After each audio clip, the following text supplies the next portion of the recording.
மரியாதைக்குரிய நாம் தமிழர் கட்சியுடைய தலைவர் அண்ணன் சீமான் அவர்கள் மலைகளுக்கான மாநாடு நடத்துகிறான்னு நம்ம சொன்னால் வெறும் மலையை பார்த்து நீ நல்லா இருக்கியா அப்படின்றது இல்லை. அந்த மலையில இருக்கிற வளத்தையும் அந்த மலையில இருக்கிற உயிரினங்களையும் காப்பாற்றணும். அதுதான் நோக்கம். இது ஒரு மலையா நீ பார்க்காத. மழை இல்லைன்னா தண்ணி இருக்காது, தண்ணி இல்லைன்னா நீங்களும் இருக்க மாட்டீங்க, நானும் இருக்க மாட்டோம். இதான ஒரு சங்கிலி தொடர் தானே எல்லாமே. இதுக்காக இவங்க பார்க்குறது என்ன, மரத்தோடு பேசுகிற மரம் இல்லைன்னு நம்ம என்ன செய்ய முடியும்? மரம் இல்லைன்னா காற்று கிடைக்குமா நமக்கு? இவங்களுக்கு வேணா அந்த திராவிட மேதைகள் வேணா சொல்லலாம், என்ன மரத்தோட பேசுகிறாரு, மலையோட பேசுகிறாரு, இல்லை இயற்கையோட பேசுகிறாரு, பிரபஞ்சத்தோட பேசுகிறாரு தான் நம்ம அதை புரிஞ்சுக்கிறோம், அப்படி உள்வாங்கிக்கிறோம். அதான சரி. ஏன்னா நம்மளுடைய வாழ்வாதாரமே இந்த நிலம் தான். இந்த நிலத்தை ஏதோ ஒரு திட்டத்துக்கான அந்த திட்டத்தை எங்கே வேணாலும் எந்த நாட்டில் வேணாலும் நம்ம அமுல்படுத்திடலாம். அரிசி என்ன செய்ய முடியும்? அரிசியை விளைய வைக்கிறதுக்கான ஏதாச்சும் விஞ்ஞானிங்க இருக்கா? மண்ணை நீங்கள் மலடாக்கிட்டு மண்ணை நீங்கள் நாசப்படுத்திட்டு நீங்கள் எதை சாப்பிடுவீங்க? எப்படி மண்ணள்ளியை திம்பிய? அந்த அள்ளி திங்கிற கூட மண் இல்லையா? மண் இல்லாமல் நீங்கள் ஆக்கிட்டீங்கன்னா எப்படி எதை வச்சு சாப்பிடுறது?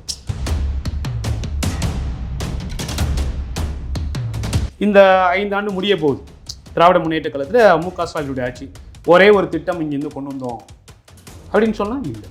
இவங்க என்ன செய்கிறாங்க, ஹைட்ரோ கார்பன் திட்டத்துக்கு அனுமதி கொடுத்துட்டு அந்த திட்டத்துக்கு நம்ம இந்த திட்டத்துக்கு கொடுத்த அனுமதியை திரும்ப பெறுங்க அப்படின்னு நம்ம போராடுற பாருங்க. நம்மளை போராடக்கூடாதுன்னு சொல்லிட்டு நம்ம பொதுக்கூட்டம் நடத்தக்கூடாதுன்னு சொல்லி நமக்கு அனுமதி மறுக்கிறாங்க. இப்போ மத்திய அரசாங்கமும் மாநில அரசாங்கமும் சண்டை போட்டுக்கிற மாதிரி தான் சொல்லிக்கிட்டு இருக்காங்க. இதுவரை ஏதாச்சும் ஒரு திட்டம் மத்திய அரசாங்கத்துடைய ஏதாச்சும் ஒரு திட்டம் நாசகார திட்டங்கள் எதுவும் தமிழ்நாட்டில் வராமல் இருந்திருக்கா? ஒரு திட்டம் தவறான திட்டம் என்றால் தமிழ்நாட்டில் ராமநாதபுரம் சிவகங்கை மாவட்டம் மட்டுமல்ல, தமிழ்நாட்டில் எந்த ஒரு பகுதியிலுமே ஹைட்ரோ கார்பன் கிணறுகள் சோதனை கிணறுகள் தோண்டக்கூடாது. இந்த ஹைட்ரோ கார்பன் ஒன்றுக்கு மட்டும் அனுமதி வாங்கிட்டு அவங்க என்ன வேணாலும் எடுத்துக்கலாம். ஹைட்ரோ கார்பனும் எடுக்கலாம், மீத்தேனும் எடுக்கலாம், எண்ணெயும் எடுக்கலாம், இயற்கை எரிவாயும் எடுக்கலாம், எதை வேணாலும் எடுத்துக்கலாம். இப்படிதான் அவங்களுடைய மத்திய அரசாங்கம் என்ன வேணாலும் செஞ்சுக்கலாம். இப்போ இந்த ஹைட்ரோ கார்பன் கிணறுகள் தோண்டி அதுக்கான அனுமதி கொடுத்துட்டு அதுக்கு தோண்டிட்டாங்கன்னா அதுக்கான இதை சுற்றி ஒரு வேலி மாதிரி உள்ளே கடலுக்குள்ளேயே ஒரு வேலி போட்டுருவாங்க. இந்த வேலியை தாண்டி யாரும் போகக்கூடாது, வேலியை தாண்டி வர முடியாது. இப்போ மீனவர்கள் மீன் பிடிக்க போகணும், அவனை ஹெலிகாப்டர்லேயே போய் மீன் பிடிப்பான்.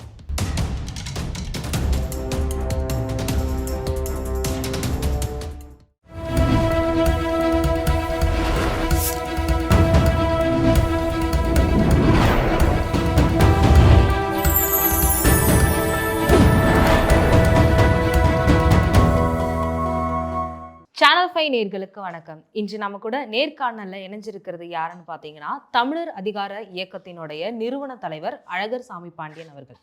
வணக்கம் ஐயா. வணக்கம். எப்படி இருக்கீங்க? நலமா இருக்கும். என் நாத்தாக்காவோட ஒருங்கிணைப்பாளர் சீமான் இருக்கார்ல, ஆமா. ஸோ அவர் இது மாதிரி மாடுகளுக்கு மாநாடு நடத்துறேன், மரங்களுக்கு மாநாடு நடத்துறேன், மலைகளுக்கு மாநாடு நடத்துறேன்னு சொல்லிட்டு இது மாதிரி சொல்லிட்டு இருக்காரு. இப்போ நீங்க சொன்னீங்க கடல்ல இருந்தும் ஹைட்ரோ கார்பன் எடுக்கிறாங்க. ஸோ இவர் கடல்களுக்கு மாநாடு நடத்தினா மக்களுக்கிட்ட இதை பத்தி ஒரு விழிப்புணர்வு கிடைக்குமா? கிடைக்கும், கண்டிப்பா நிச்சயமே கிடைக்கும். அவர் மலைகளுக்கான இது மரியாதைக்குரிய நாம் தமிழர் கட்சியுடைய தலைவர் அண்ணன் சீமான் அவர்கள் மலைகளுக்கான மாநாடு நடத்துகிறான்னு நம்ம சொன்னால் வெறும் மலையை பார்த்து நீ நல்லா இருக்கியா அப்படின்றது இல்லை. அந்த மலையில இருக்கிற வளத்தையும் மலையில இருக்கிற அந்த வளங்களையும் அந்த மலையில இருக்கிற உயிரினங்களையும் காப்பாற்றணும். அதுதான் நோக்கம். இது ஒரு மலையா நீ பார்க்காத. இதுக்கு இந்த மலைக்கு பின்னாடி லட்சக்கணக்கான வரலாறு இருக்கு. இதுல கோடிக்கணக்கான உயிர்கள் வாழுது. இந்த மலைகள் இல்லைன்னா எப்படி மழை வரும்? மலைகள் இல்லைன்னா மழை இருக்காது, மழை இல்லைன்னா தண்ணி இருக்காது, தண்ணி இல்லைன்னா நீங்களும் இருக்க மாட்டீங்க, நானும் இருக்க மாட்டோம். இதான ஒரு சங்கிலி தொடர் தானே எல்லாமே. இதுக்காக இவங்க பார்க்குறது என்ன, மரத்தோட பேசுகிற மரம் இல்லைன்னு நம்ம என்ன செய்ய முடியும்? மரம் இல்லைன்னா காற்று கிடைக்குமா நமக்கு? இவங்களுக்கு வேணா அந்த திராவிட மேதைகள் வேணா சொல்லலாம், என்ன மரத்தோட பேசுகிறாரு, மலையோட பேசுகிறாரு, இல்லை இயற்கையோட பேசுகிறாரு, பிரபஞ்சத்தோட பேசுகிறாரு தான் நம்ம அதை புரிஞ்சுக்கிறோம், அப்படி உள்வாங்கிக்கிறோம். அதான சரி. ஸோ இப்போ மக்கள் ஒரு யங்ஸ்டரா இருக்கட்டும், ஸ்டூடெண்டா இருக்கட்டும், ஒருத்தவங்க இந்த பிரச்சனையை கையில் ஒரு தன்னார்வலர்களா இந்த ஒரு பிரச்சனையை கையில் எடுத்தா அதுக்கு கண்டிப்பா வெற்றி கிடைக்கும். இது மாதிரி ஒரு அவேர்னஸ் கொடுக்கும்போது இளைஞர்கள் இதுக்கு சப்போர்ட் பண்ணுவாங்களா? கண்டிப்பா பண்ணுவாங்க. இப்பெல்லாம் கடந்த மாசம் அக்டோபர் 11 வந்து ஒரு பொதுக்கூட்டத்திற்கு இதே இந்த ஹைட்ரோ கார்பன் திட்டத்தை வந்து கண்டித்து ஒரு பொதுக்கூட்டத்துக்கு இது பண்ணியிருந்தோம். அதுக்கெல்லாம் வந்து சின்னஞ்சிறு பள்ளி சிறுவர்கள்லாம் இருக்காங்கல்ல, அவங்க நான் அந்த வீடியோ கூட உங்களுக்கு நான் வந்து போகிறப்ப அனுப்பிச்சிட்டு போகிறேன். இவங்க இந்த ஹைட்ரோ கார்பன் திட்டம்னா என்ன, இதில் என்ன நடக்கும், இதனால என்னென்ன பாதிப்பு இருக்குன்னு அவங்க கூட அந்த வீட்டுக்கு போய் இந்த நோட்டீஸை கொடுத்துட்டு, அம்மா நம்மளாம் இந்த ஊரை விட்டே காலி பண்ணி போயிடுற மாதிரி வந்திருக்கும் இருக்கு. ஏன்னா நம்மளுடைய வாழ்வாதாரமே இந்த நிலம் தான்.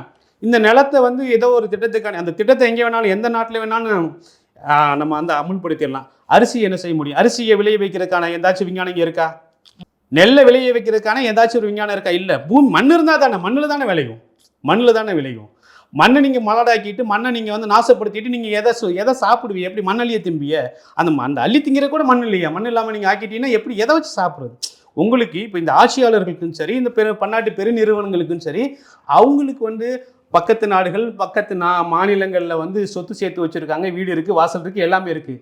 உங்களுக்கு எனக்கு இந்த மண்ணை விட்டா இந்த ஊரை விட்டா நம்ம எங்கே போக முடியும்? நம்ம வாழ்றதுக்கான நம்மளுடைய வாழ்வுரிமை இதுதானே. இதை பால்படுத்தக்கூடாதுன்னு நம்ம நினைக்கிறோம்.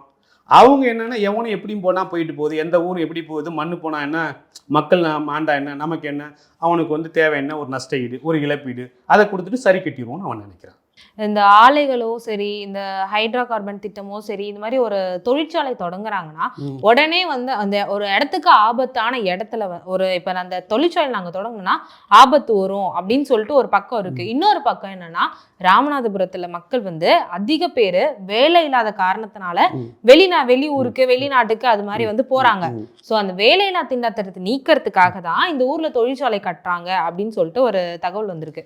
இப்போ ராமநாதபுரம் இந்த வளைகுடா நாடுகளில் வந்து பெரும்பான்மையாக வந்து வளைகுடா நாடுகள் அதோட சிங்கப்பூர், மலேசியா இந்த நாடுகளில் வந்து பெரும்பான்மையாக வந்து போகிறது வந்து புலம்பெயர்ந்து போகிறது யாருன்னா வந்து எங்கள் ராமநாதபுரம், சிவகங்கை, இந்த தூத்துக்குடி, திருநெல்வேலி இந்த பகுதி மக்கள் தான் அதிகமாக போகிறாங்க வேலையில்லா திண்டாட்டம். ஒரு அரசாங்கம் அங்கே இருக்கிற படித்தவர்களுக்கு, இளைஞர்களுக்கு, மக்களுக்கு அவங்களுடைய வாழ்வாதாரத்தை மேம்படுத்துறதுக்கு என்ன இதுவரை ராமநாதபுரம் மாவட்டத்துக்கு இதுவரை இருந்த அரசாங்கங்கள் எந்தெந்த திட்டத்தை இதுவரை கொண்டு வந்திருக்குன்னு கேட்டால் இல்லை. வளர்ச்சி திட்டம் சொல்கிறது ஏதாச்சும் ஒரு தொழிற்சாலையை கொண்டு வந்திருக்குன்னா இல்லை. அந்த மக்களுக்கு வந்து அவங்களுக்கு வந்து ஒரு தொழில் சுயமாக ஒரு தொழில் செஞ்சு முன்னேறதுக்கான ஏதாச்சும் ஒரு வழிவகை உருவாக்கி கொடுத்துருக்கானா எதுவுமே இல்லை. இதையெல்லாம் செய்யாமல் அந்த மக்களுக்கும் அந்த மண்ணுக்கும் எதிரான ஒரு திட்டங்களை ஃபுல்லாக இங்கே கொண்டு வரோம். நீங்கள் பார்த்தீங்கன்னா இவங்க யார், இப்போ ONGC நிறுவனம் இதை கொண்டு வரான், ஹைட்ரோ கார்பனை கொண்டு வரான். அதானி நிறுவனம் இருக்கு பாருங்க, அதானி நிறுவனம் வந்து ஒரு 14,000 கோடி ப்ராஜெக்ட், 14,000 கோடி திட்ட மதிப்பீட்டில் கிட்டத்தட்ட ஒரு 1000 ஏக்கர் பரப்புல வந்து சூரிய ஒளி மின் அந்த பார்க். இப்போ அதனால வந்து சூரிய ஒளி பார்க்கில் வந்து ராமநாதபுரம் மாவட்ட மக்களுக்கு என்ன வேலை வாய்ப்பு கிடைச்சிருக்கு? ஒரு 25 பேர் வந்து செக்யூரிட்டி வேலை பார்க்குறான். ஹைட்ரோ கார்பன் திட்டத்தினால வந்து ராமநாதபுரம் மாவட்டத்துக்கு என்ன கிடைக்க போகுது? எதுவுமே கிடைக்காது. ராமநாதபுரம் மாவட்டத்துக்கு, ராமநாதபுரம், சிவகங்கை, புதுக்கோட்டை இந்த மாவட்டங்களுக்கு தேவைன்னா அந்த மக்களுடைய வாழ்வாதாரத்தை உயர்த்துறதுக்கு, அவங்களுக்கு அந்த பகுதியுடைய மாணவர்கள், இளைஞர்களுடைய வேலைவாய்ப்பை உயர்த்துறதுக்கு அவங்களுக்கு என்ன செய்யணும்? ஏற்கனவே ரத்தினவேல் கமிஷன்லாம் சொல்லியிருக்காங்க, தென் மாவட்டங்களில் கடுமையான மோதல்கள், சாதி ரீதியான மோதல்கள் அதெல்லாம் இருக்குது. அந்த மக்களை வந்து அவங்க அந்த பகுதியை வந்து முன்னேற்றத்திற்கு நிறைய தொழிற்சாலைகளை இங்கே கொண்டு வரணும்னு அப்படி வந்து சொல்லிக்கிறது மாதிரி எந்த ஒரு தொழிற்சாலையும் இதுவரை இப்போ நம்ம ரொம்பலாம் போக வேணாம். இந்த 5 ஆண்டு முடிய போகுது திராவிட முன்னேற்ற காலத்தில் மு.க. ஸ்டாலினுடைய ஆட்சி. ஒரே ஒரு திட்டம் இங்கேருந்து கொண்டு வந்தோம் அப்படின்னு சொன்னால் இல்லை. இவங்க என்ன செய்கிறாங்க? ஹைட்ரோ கார்பன் திட்டத்துக்கு அனுமதி கொடுத்துட்டு அந்த திட்டத்துக்கு நம்ம வந்து இந்த திட்டத்துக்கு கொடுத்த அனுமதியை திரும்ப பெறுங்க அப்படின்னு நம்ம போராடுறோம் பாருங்க. நம்மளை போராடக்கூடாதுன்னு சொல்லிட்டு, நம்ம பொதுக்கூட்டம் நடத்தக்கூடாதுன்னு சொல்லி நமக்கு அனுமதி மறுக்கிறாங்க. நமக்கு அனுமதி மறுத்துட்டு மக்களை கூட்டு வச்சு தையல் மிஷின் கொடுக்குறாங்க. அப்போ இது எப்படி இருக்குன்னு பாருங்க. அவன் சாகு கிடக்காங்க, அவன் கழுத்தில் வந்து அவன் சாவு கிடக்கிறவன் கழுத்தில் வந்து ஏறி நீ மிதிக்கிறது மாதிரி. அப்படிதானே அதை நம்ம அப்படித்தானே புரிஞ்சுக்கிறோம். அதை ஏறி மிதிச்சுட்டு மாத்திரை இந்த வச்சுக்கோ, மாத்திரை கூட இல்லை, இந்த கையில் வந்து ஒரு ஸ்வீட் பாஸ்ட் மாதிரி வச்சுக்கிட்டு அவனை படுக்க போட்டு அவன் கழுத்தில் மிதிக்கிற மாதிரி தான் இவங்களுடைய நடவடிக்கைகள் ஃபுல்லாக அப்படி தான் இருக்கு. இப்போ எம்என்சி கம்பெனிக்காக தமிழ்நாட்டை தார வாத்துட்டாங்க அப்படின்னு சொல்றீங்களா நீங்கள்? இதில் என்ன உங்களுக்கு சந்தேகம் எப்படி இருக்கு? இங்கே நடக்கிற எல்லாமே என்னன்னா தரகு அரசியல் தான் நடந்துகிட்டு இருக்கு. தரகு அரசியல் தான் நடக்குது. இதுல என்ன தரகு அரசியல் தானே சார்? தரகு அரசியல் தான் சொல்றேன். தரகு அரசியல் தான் இங்க நடந்துகிட்டு இருக்கு.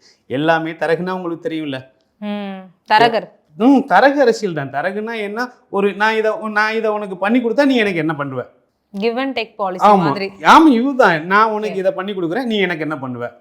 இல்லை நான் இதில் வந்து நீ ஏதாச்சும் பண்ணிக்கோ, நான் உன்னை நான் கண்ணும் காணாமல் கடந்து போயிடுவேன், எனக்கு நீ என்ன பண்ணுவ? இல்லைன்னா நான் ஏதாச்சும் ஒரு தவறு பண்ணுவேன், நீ என்னை கண்ணும் காணாமல் கடந்து போயிடணும். இப்போ மத்திய அரசாங்கமும் மாநில அரசாங்கமும் சண்டை போட்டுக்கிற மாதிரி தான் சொல்லிக்கிட்டு இருக்காங்க. இது வேற ஏதாச்சும் ஒரு திட்டம், மத்திய அரசாங்கத்துடைய ஏதாச்சும் ஒரு திட்டம் வந்து நாசகார திட்டங்கள் எதுவும் தமிழ்நாட்டில் வந்து வராமல் இருந்திருக்கா? எல்லாம் கொண்டு வரான். எல்லாமே மக்கள் தான் போராடுறான், மக்கள் தான் எதிர்த்து நிற்கிறான், நின்று தான் மறுபடிக்கும் அவன் பின்வாங்குறான். இது தொடர்ச்சியாக நீங்கள் பார்த்துட்டு நியூட்ரோன்லேருந்து நீங்கள் டங்ஸ்டன்லேருந்து ஹைட்ரோ கார்பன்லேருந்து மீத்தேன்லேருந்து நீங்கள் எது பார்த்தாலும் நீங்கள் பறந்து வருமா இல்லை எதுவாக இருந்தாலும் நீங்கள் எப்படி தான் நம்ம நடந்துக்கிட்டு இருக்கு. இப்போ இந்த ஹைட்ரோ கார்பன் திட்டம் தொடர்பாக வந்து நீங்கள் எதிர்கட்சி தலைவர் இல்லை இந்த தாவேகா கட்சி தலைவர் விஜய் இவங்க யாரோ உதவியை நாடுற மாதிரி இருக்கீங்களா? கண்டிப்பாக நிச்சயமாக வந்து நம்ம இப்போ முதல் கட்டமாக வந்து நம்ம வந்து இப்போ மக்களுக்கு வந்து ஒரு விழிப்புணர்வு உருவாக்குறதுக்கான ஒரு பொதுக்கூட்டத்துக்கு நம்ம ஏற்பாடு பண்ணணும், திட்டமிட்டோம். இப்போ அக்டோபர் 11 திட்டமிட்ட பொதுக்கூட்டத்தை காவல்துறை வந்து அனுமதி மறுக்கிறாங்க. என்ன மறுக்கிறாங்கன்னா, இல்லை ஹைட்ரோ கார்பன் திட்டத்துக்கு எதிராக நீங்கள் ஹைட்ரோ கார்பன் திட்டத்துக்கு எதிராக எந்த ஒரு போராட்டம், பொதுக்கூட்டம், ஆர்ப்பாட்டங்களுக்கு அனுமதி. அது ஏன் ஹைட்ரோ கார்பன்னால ஏன் பதறாங்க? அதுதான் இங்க நமக்கு கேள்வியே. இந்த ஹைட்ரோ கார்பன் இப்போ என் நிலத்தை வந்து மலட்டாக்குற ஒரு திட்டம் எனக்கு வேண்டாம் அப்படின்னு சொல்லிட்டு நீங்க சொல்றீங்க சார்.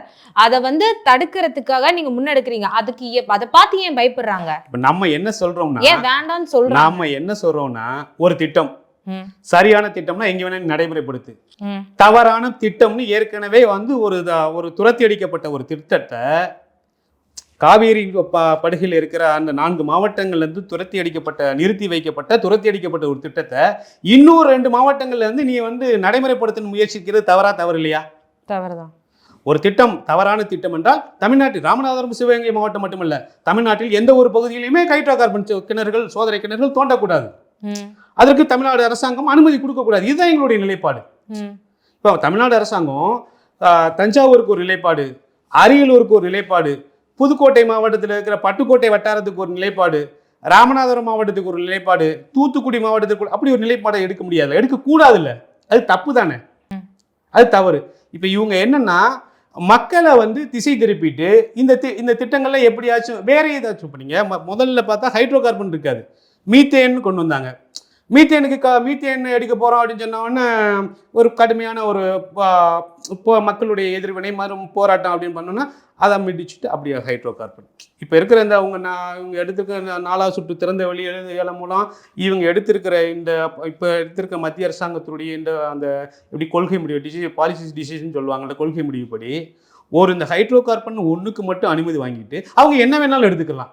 ஹைட்ரோ கார்பனும் எடுக்கலாம், மீத்தேனும் எடுக்கலாம், எண்ணெயும் எடுக்கலாம், இயற்கை எரிவாயும் எடுக்கலாம், எதை வேணாலும் எடுத்துக்கலாம். இப்படிதான் அவங்களுடைய மத்திய அரசாங்கம் என்ன வேணாலும் செஞ்சுக்கலாம். இப்போ நீங்க இதை பார்த்தீங்கன்னா, இப்போ மன்னார் வளைகுடா இருக்கு. மன்னார் வளைகுடால கிட்டத்தட்ட 4000 அரிய வகை மீன் இனங்கள் இருக்கு. 4000 உலகத்துல இருக்கிற எந்த கடல் பகுதியில் இல்லாம பவளப்பாறைகள், பவளத்திட்டுகள்.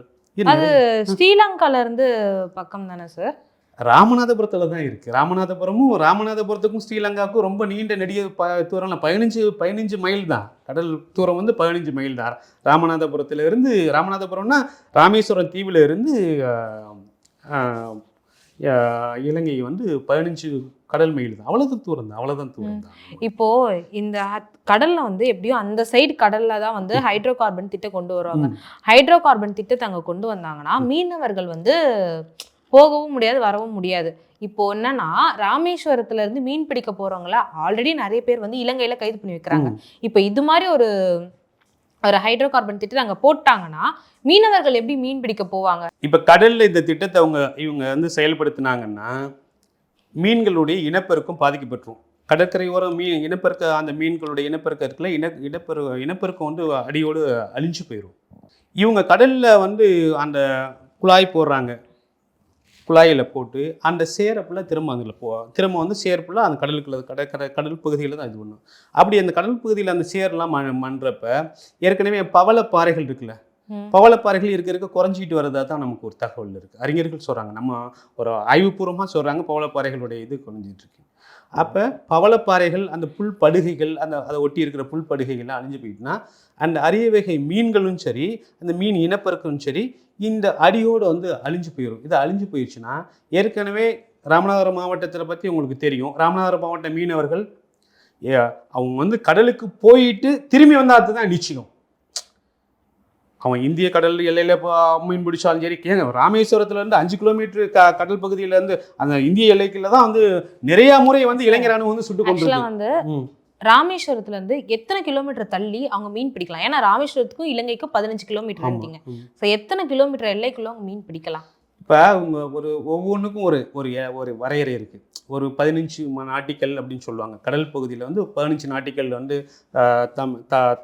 நம்மளுடைய பாரம்பரிய எல்லை, அதுக்கடுத்து ஒரு நாட்டிக்கல் வந்து இந்திய எல்லை அப்படின்னு சொல்லிட்டு இப்போ நம்ம பார்த்தோம்னா நாகப்பட்டினத்துலேருந்து அவங்க சொல்கிறது பொருந்தும். 15 நாட்டிக்கல்னு சொல்கிறது ராமேஸ்வரத்துலேருந்து அது பொருந்தாது. ஏன்னா இந்த 15 நாட்டிக்கல்ல இலங்கையே வந்துடும். இலங்கையில நெடுந்துவே வந்துடும். அப்போ ஒவ்வொரு நம்ம எப்படி இங்கே இருக்க இலங்கை தீவுக்கும் ராமேஸ்வரம் தீவுக்கும் வந்து ரொம்ப குறுகிய பகுதி தான். அந்த குறுகிய பகுதியில் வந்து இவங்க சொல்கிற இந்த இந்திய அரசாங்கம், சர்வதேச அந்த சட்டம் இதெல்லாம் வந்து அதுக்குள்ள செல்லுபடி கொண்டு வர முடியாது, கொண்டு வரக்கூடாது, கொண்டு வரதுக்கான வாய்ப்புகள் இல்லை. ரொம்ப குறுகிய பகுதி தானே அவங்களுக்கு. இப்போ சர்வதேச கடல்ங்கிறது வந்து 50 நாட்டிகளுக்கு மேலே போனால் தான் சர்வதேச.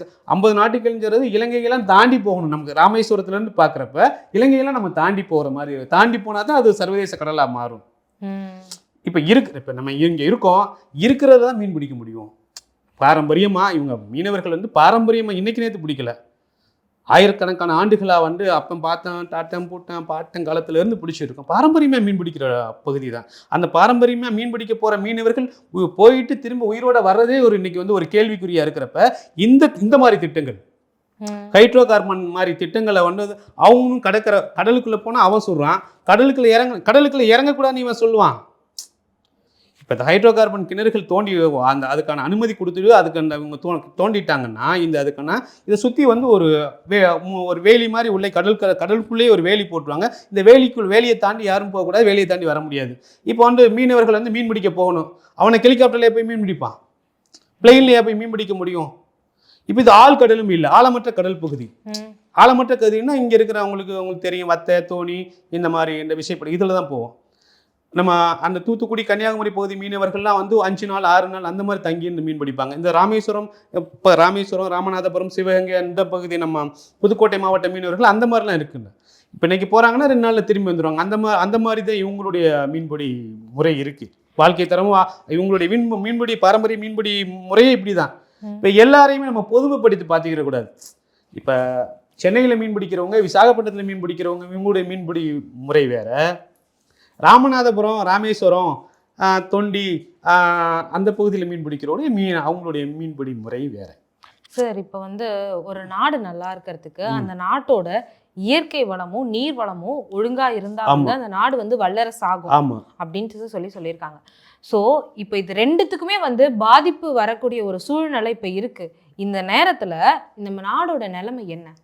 இப்போ நீங்கள் கேட்குறது கேள்வி சரியான கேள்வி. இந்த நாடு நல்லா இருக்கணும்னா, தொழிற்சாலையே இல்லைனா கூட ஒரு நாடு இருந்துரும். ஒரு நாடு நல்லா இருக்கணும்னா தொழிற்சாலை இருக்குதோ இல்லையோ, மண்ணும் மக்களும் நல்லா இருக்கணும், இயற்கை நல்லா இருக்கணும், நமக்கு நிலத்தடி நீர் நல்லா இருக்கணும். நீரும் மண்ணும் நல்லா இருந்துச்சுன்னா ஆட்டோமேட்டிக்கு நம்ம ஒரு இயல்பாகவே நமக்கு எல்லாமே கிடைச்சிரும்.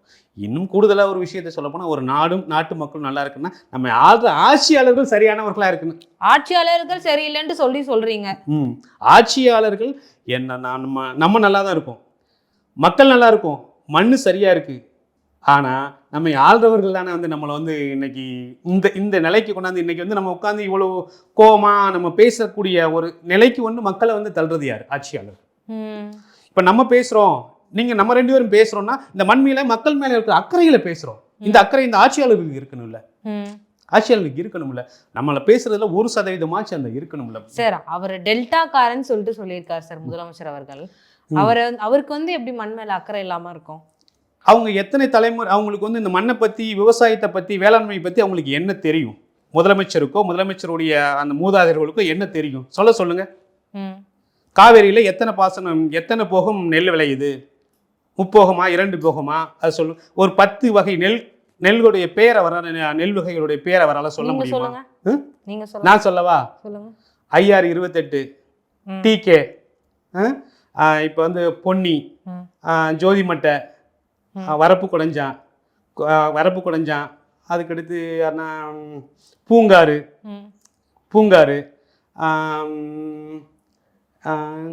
குதிரைக்கண்ணி அப்படி வந்து ஒரு கிட்டத்தட்ட எனக்கு ஒரு 60 வகையான நெல் பேர் எனக்கு தெரியும். 60 வகையான நெல் பேர் எனக்கு தெரியும்.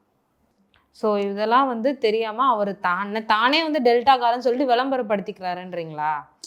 இப்போ காவிரி படுகையில பிறந்ததுனாலே ஒருத்தன் வந்து காவேரிக்காரன் ஆயிட முடியாது. நான் போய் அமெரிக்காவில் போய் பிறந்துட்டேன், ஒரு துரதிர்ஷ்டவசமாக பிறந்துட்டேனால நான் அமெரிக்கன் ஆயிட முடியுமா? ஆயிட முடியாது, என்றைக்குமே ஆக முடியாது. தமிழ்நாட்டில் பிறந்தவன், அது காவேரி பகுதியில் அவன் வந்து அந்த மண்ணில் உண்மையிலேயே பிறந்தவனுக்கு தான் அந்த மண்ணை பற்றி தெரியும், விவசாயத்தை பற்றி தெரியும், காவேரி எங்கே தொடங்குது. அந்த காவேரி நம்ம முதலமைச்சரை பற்றி தான் தெரியுமில்ல, தொடங்கி விட போகிறப்ப தட்டை தூக்கி வீசினவர் தானே அவருக்கு அவ்வளோதான் அவருடைய புரிதல். அது அவர் போய் விவசாய நிலங்களை பார்வையிட போகிறப்ப வந்து கார்பெட்டு விரிச்சு போய் பார்க்குறாரு. அவருடைய மயம் போய் துணை முதலமைச்சராக இருக்கிற உதயநிதி ஸ்டாலின் வந்து போன வாரத்தில் போய் பார்க்குறாரு. எங்கே தஞ்சாவூர் பகுதியில் வந்து அறுத்து களத்தில் இருக்கிற நெல்கள், களம்னா என்னென்னு அவங்களுக்கு தெரியாது. களம்னாவே என்னென்னு மேலே தெரியாது. களம்னா 2 சண்டை போகிற இடத்துக்கு பேர் களம், நெல் அடிக்கிறோம் அதுக்கு பேர் 2க்கு பேர் களம். களம்னாலே அவங்களுக்கு என்ன தெரியாது. நெல் லேசாக முளைச்சிருக்குன்னு சொல்கிறாரு. வடிவேல் பழத்தில் லேசாக புடைச்சிருக்குன்னு சொல்லலாம். அந்த மாதிரி ஏன்னா நெல்லுனா என்னன்னு நெல்லுனா அவங்களுக்கு என்னன்னு அவங்க எல்லாம் என்ன நினச்சிட்டு இருக்காங்க, நெல்லுனா ஏதோ மரத்துலேருந்து அரிசி மரத்துலேருந்து வருதுன்னு நினச்சிட்டு இருக்காங்க. அப்படிதான் அவங்களுடைய புரிதல்லாம் என்ன அவங்களுக்கு அவ்வளோதான் சொல்ல முடியும். வேற என்ன அவங்களுக்கு என்ன? இப்போ துணை முதலமைச்சருக்கும் முதலமைச்சருக்கும் நெல்லை பற்றி என்ன தெரியும்? எத்தனை நெல்லை தெரியும்? இல்லை எத்தனை ஏக்கரில் அவர் விவசாயம் பண்ணுறாரு? சரி, இப்போ வந்து எடப்பாடி அவர்கள் வந்து டெல்டாக்காரர். ஆமாம். ஸோ அவர்கிட்ட வந்து ஆட்சி இருந்தால் நல்லா இருந்திருக்கும்னு நீங்கள் நினைக்கிறீங்களா? அப்படி சொல்ல முடியாது. இங்கே இருக்கிறவங்க எல்லாருமே சரி, எல்லாருமே தவறுன்னு நான் சொல்ல வரல. இவரு ஆட்சியில் இருக்கிறப்பையும் இதே தவறுகள் தானே அவரும் பண்ணதானே செஞ்சார். அப்படிதான் நம்ம அதை பார்க்கணும். இப்போ முதலமைச்சர் இன்னைக்கு இருக்கிற திராவிட முன்னேற்ற கழக அரசாங்கம் வந்து இந்த மக்களுக்கு எதிரான திட்டத்தை கொண்டு வந்தோன்னா எதிர்கட்சியாக இருக்கிற அதிமுக என்ன செஞ்சுருக்கணும்? இந்நேரம் வீதியில் இறங்கி போராடி இருக்கணும்ல. ஆமாம். இப்போ ஹைட்ரோ கார்பன் திட்டத்துக்கு வந்து அனுமதி கொடுத்துருக்கு யார்? திமுக அரசாங்கம் அவங்களுடைய கட்டுப்பாட்டில் இருக்கிற ஒரு ஆணையம், அந்த சுற்றுச்சூழல் தாக்க மதிப்பீட்டு ஆணையம் அனுமதி கொடுத்துருக்குன்னா இதுக்கு யார் முதல்ல எதிர்வினையாற்றணும்? எதிர்கட்சி தலைவர் தான். எதிர்கட்சி தலைவர் எங்கேயாச்சும் போராட்டம் பண்ணி நீங்கள் பார்த்தீங்களா? இல்லை. டங்ஸ்டனுக்கு அனுமதி கொடுத்துட்டாங்க. இப்போ இவங்க எல்லாமே ஒரு நீண்ட காலமாக இவங்க தானே இருக்காங்க. இவங்க யார்? அண்ணாவை பெரியாரை கொள்கை வழி தலைவர்களாக கொண்ட இவங்க தான் தொடர்ச்சியாக அந்த மண்ணுக்கும் மக்களுக்கும் எதிரான திட்டங்களுக்கு வந்து இவங்க எப்படி சொல்லுவாங்கன்னா, இப்போ குறிப்பாக சொல்லணும்னா தூத்துக்குடியை வந்து நாசப்படுத்த ஸ்டெர்லைட் ஆலை இருக்குல்ல, ஸ்டெர்லைட் ஆலைக்கு அனுமதி கொடுத்தது திமுக, அடிக்கல் நாட்டுது அதிமுக. இவ்வளோதான் இவங்களுடைய அரசியல். இப்போ இந்த ஹைட்ரோ கார்பன் கிணறுகள் இருக்குல்ல, ஹைட்ரோ கார்பன் திட்டம், இந்த சோதனை ஆய்வுக்கு கிணறுகள் வந்து தோண்ட போகிறாங்கல்ல, இதுவும் யாருக்கு வந்து கான்ட்ராக்ட் கொடுக்க போகிறாங்க, ஒப்பந்தம் யாருக்கு விட போகிறாங்கன்னா அதே தூத்துக்குடியில் இருக்கிற வேதாந்த நிறுவனம் இருக்குல்ல, ஸ்டெர்லைட் அந்த அவங்களுடைய முதலாளிகள் இருக்காங்கல்ல, வேதாந்த நிறுவனம் இருக்குல்ல, வேதாந்த நிறுவனம் தான் கடற்கரை ஓரத்தில் வந்து இப்போ ஹைட்ரோ கார்பன் சோதனை கிணறுகள் தோண்ட போகிறாங்க. அதுக்கு அவங்களுக்கு தான் இவங்க அனுமதி கொடுத்துருக்காங்க. அப்போ இவங்க வந்து மக்களை பற்றிலாம் எதுவும் யோசிக்கல. பெருநிறுவனங்கள் என்ன சொல்லுது, பெருநிறுவனங்கள் ஏதாச்சும் அவங்க மூலமாக நமக்கு ஏதாச்சும் கிடைக்குமா? இப்போ இவங்களே பெரிய முதலாளிகள் எத்தனை இருக்காங்க. இப்போ தமிழ்நாடு முதலமைச்சருடைய உறவினர்கள் ஃபுல்லாகவே தென்னிந்தியா ஃபுல்லாக, ஏன் உலகம் ஃபுல்லாகவே வந்து ஒரு பெரிய வர்த்தக நிறுவனங்களை நடத்திக்கிட்டு தானே இருக்காங்க. அப்போ இவங்களுடைய வர்த்தகங்கள்லாம் பாதிக்கப்படக்கூடாது அப்படின்றப்ப அவங்களுக்குள்ள ஒரு புரிந்துணர்வோடு நடந்துக்கிறாங்கன்னு தான் நம்ம அப்படிதான் அதை புரிஞ்சுக்கணும், அப்படிதான் நம்ம பார்க்கணும். சார், இப்போ ஆளும் கட்சி எதிர்கட்சி சுற்றி இருக்க மற்ற கட்சிகள் எல்லாம் கட்சி சார்ந்தது வேண்டாம், இளைஞர்கள் ஒன்றிணைந்தா இந்த கார்போஹைட்ரேட் அந்த ஹைட்ரோ கார்பன் வந்து திட்டம் வந்து தடை பண்ணணும் நினைக்கிறீங்களா? மக்கள் வெகுண்டெழுந்து மக்களை விடுங்க சார், இளைஞர்களை சொல்லுங்க. காலேஜ் ஸ்டூடெண்ட், ஸ்கூல் ஸ்டூடெண்ட் இவங்கள்தான் வந்து ஒன்றிணைதான். ஏன்னா ஜல்லிக்கட்டு போராட்டம் அப்படின்றது வந்து கட்சினாலையோ இல்ல வந்து ஆல்ரெடி இருந்த மக்கள்னால இல்ல, இளைஞர்கள் ஸ்டார்ட் பண்ணாங்க. இளைஞர்கள் சும்மா கொளுத்தி போட்ட ஒரு சிறு தீக்குச்சி தான் வந்து தமிழ்நாடு ஃபுல்லா வந்து ஒரு தீப்பந்தமா பற்றி எரிந்தது. அதே மாதிரி இந்த ஹைட்ரோ கார்பன் திட்டமும் வந்து வெடிக்கும் நீங்க நம்புறீங்களா? நிச்சயமாக மாணவர்களும் இளைஞர்களும் நினைச்சாங்கன்னா 1 மணி நேரத்தில் இந்த திட்டத்திற்காக கொடுத்தப்பட்ட அனுமதியை வந்து திரும்ப பெறுவதற்கான ஒரு பெரிய அளவிலான போராட்டத்தை அவங்க பண்ணிட முடியும். பண்ணுறதுக்கான வாய்ப்புகளும் இருக்குது, இல்லைன்னு நம்ம சொல்லிடலாம் முடியாது. இங்கே என்னென்னா அந்த ஹைட்ரோ கார்பன் திட்டத்தை பற்றியான தீமைகளை குறித்து, இதனால் என்னென்ன பாதிப்புன்ற விஷயத்தை குறித்து வெகுஜன மக்கள்கிட்ட இன்னும் ஒரு முறையான வந்து விழிப்புணர்வு இன்னும் போய் சேரலை. சேர்ந்துட்டா நீங்கள் நானும் பேச வேண்டியதில்லை, அவனே அடித்து துரத்திடுவான். ஏன் ஊருக்குள்ளே உனக்கு என்னடா வேலை அப்படின்னு சொல்லிட்டு. இப்போ மக்கள்கிட்ட இப்போ என்னென்னா, இப்போ ஆகஸ்ட்டில் வந்து இந்த மாதிரி பிரச்சனையாக இருக்குது. ஆகஸ்ட்டில் வந்து அனுமதி கொடுத்த செய்தி வருது. அதுக்கடுத்து பின்னாடி பார்த்தீங்கன்னா ஒரு 2-3 கிராமங்களில் வந்து இவங்க வந்து அதுக்கான அந்த முதல் கட்ட ஆயத்த பணிகள் இருக்குல்ல, அந்த இயந்திரங்களை இறக்குறது, தளவாட பொருட்களை இறக்குறது, இந்த மாதிரி வேலைகளை பார்க்குறாங்க. அப்போ விவசாயிகள், அந்த உள்ளூர் மக்கள் இவங்க ஒன்றா கடுமையான எதிர்ப்பு தெரிவிக்கிறாங்க. எதிர்ப்பு தெரிவித்த பின்னாடி அதை ஒன்று அள்ளிட்டு போகிறாங்க. இப்போ முதல்ல அங்கே என்ன நடக்குதுன்ற விஷயத்தையுமே முதல்ல தெரியல. முதல்ல அரசாங்கத்துக்கு தெரியுதான்னு முதல்ல தெரியல, அமைச்சருக்கு தெரியுதா, முதலமைச்சருக்கு தெரியுதா, என்னென்னு தெரியல. இப்போ இங்கே நடக்கிறது வந்து முதலமைச்சருடைய கட்டுப்பாட்டில் இருக்கிற ஆட்சியா இல்லை அதிகாரிகள் தனியாக நடத்துகிறாங்கன்னு ஒன்றும் புரியலை. நமக்கு புரியாமல் தான் நமக்கே இருக்குது. புரியாமல் இருக்குன்றது ஒரு புதிராக இருக்குன்னு சொல்கிறது சரி. சரி சார், தமிழ்நாட்டில் நடக்கிற இந்த hydro carbon, methane, ethane, Sterlite இந்த மாதிரி பற்றின தகவல்களை எங்கள் கூட பகிர்ந்துக்கிட்டதுக்கு ரொம்ப நன்றி சார். இது போல் உங்களை மாதிரி ஆட்கள் இருக்கிற வரைக்கும் தமிழ்நாட்டில் வந்து எந்த ஒரு தீமையான திட்டமும் வராதுன்னு சொல்லிட்டு நாங்கள் ரொம்ப நம்புகிறோம். நன்றி சார். ஒரு அருமையான நேர்காணலுக்கு வந்து வாய்ப்பளித்தவங்களுக்கு எல்லாருக்கும், நேயர்களுக்கும் என்னுடைய தமிழர் அதிகாரத்தின் சார்பாக நன்றி.